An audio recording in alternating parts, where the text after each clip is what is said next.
Shalom saudara, di era penyelesaian amanat agung ini, kita telah menerima mandat untuk memuridkan sesuai dengan Matius 28 ayat 18-20a yang berbunyi, "Kepadaku telah diberikan segala kuasa di sorga dan di bumi. Karena itu, pergilah, jadikanlah semua bangsa muridku, dan baptislah mereka dalam nama Bapa dan Anak dan Roh Kudus. Dan ajarlah mereka melakukan segala sesuatu yang telah kuperintahkan kepadamu."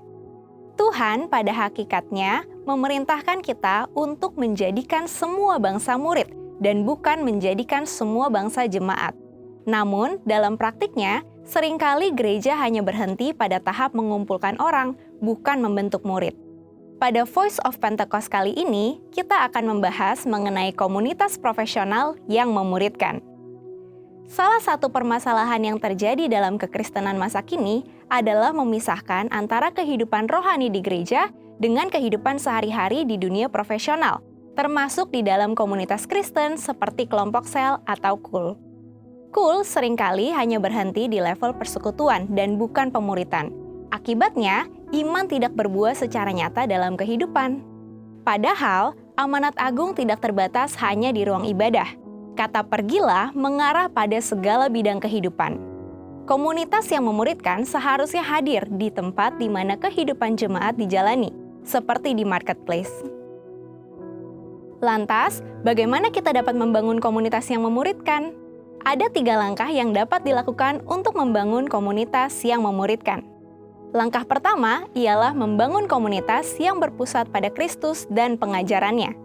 Kisah Para Rasul 2 ayat 42 mengajarkan kita bahwa fondasi utama komunitas ialah Kristus yang diberitakan melalui Injil, yakni kehidupan, kematian, kebangkitan, dan tuntutan mengikut Yesus. Tanpa pengajaran yang berpusat pada Kristus, komunitas akan menjadi aktif namun dangkal, seperti yang terjadi di banyak persekutuan profesional. Banyak komunitas profesional Kristen gagal memuridkan karena terlalu fokus pada networking, kesuksesan, atau motivasi karir tanpa menjadikan Kristus sebagai pusat. Pada akhirnya, komunitas akan kehilangan arah rohani.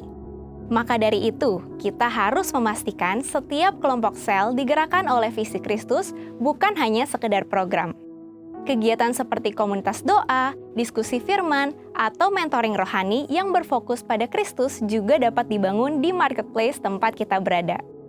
Karena ukuran keberhasilan bukan hanya dari kehadiran atau angka, tetapi juga dari transformasi karakter dan ketaatan pada ajaran Kristus.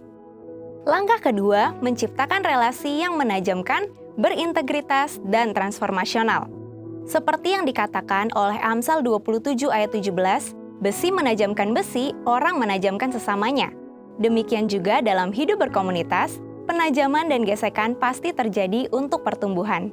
Hingga pada akhirnya, orang dunia pun dapat mengakui atau bersaksi bahwa kehidupan orang percaya telah mencerminkan hikmat atau kedewasaan sesuai yang terdapat dalam Kolose 4 ayat 5. Proses pemuritan tidak cukup hanya dengan dukungan emosional saja, tetapi harus mendukung perubahan karakter, integritas, dan etika hidup. Komunitas seperti inilah yang dipakai oleh Tuhan untuk membantu profesional Kristen bertahan dalam integritas, khususnya di marketplace. Menjadikan komunitas sebagai tempat yang aman untuk saling menegur, mendoakan, dan menguatkan dalam tekanan nyata kehidupan kerja adalah keharusan. Tibalah pada langkah ketiga, yaitu memuridkan dengan orientasi pengutusan dan multiplikasi. Pola pemuritan yang sejati harus berlapis dan berkelanjutan, seperti yang Paulus katakan dalam 2 Timotius 2 ayat yang kedua, "Apa yang telah engkau dengar daripadaku di depan banyak saksi, percayakanlah itu kepada orang-orang yang dapat dipercayai, yang juga cakap mengajar orang lain." Pemuritan seharusnya tidak berhenti di ruang internal gereja, tetapi berujung pada pengutusan di dunia nyata, termasuk di marketplace. Hasilnya, dunia dapat melihat terang Kristus melalui perbuatan nyata orang percaya. Visi pengutusan menjadi hal yang penting agar tidak terjebak dalam komunitas yang stagnan dan pasif. Gereja memiliki andil dalam melatih jemaat untuk menjadikan profesi sebagai ladang pelayanan juga, agar banyak bermunculan pemimpin berkarakter Kristus di lingkup marketplace. Saudara, mari kita evaluasi. Apakah selama ini komunitas yang kita miliki sudah memuridkan? Sebab komunitas yang memuridkan sangatlah penting bagi kehidupan Kristen. Gereja yang kuat di hari Minggu tetapi lemah di hari Senin sampai Sabtu menunjukkan gagalnya pemuritan. Sebaliknya, komunitas yang memuridkan akan menghasilkan murid Kristus yang bercahaya di seluruh aspek kehidupan, termasuk di marketplace. Saudara, untuk penjelasan lebih lengkapnya dari tim teologi kami, silakan klik link yang ada di atas atau scan QR Code yang tersedia. Tuhan Yesus memberkati.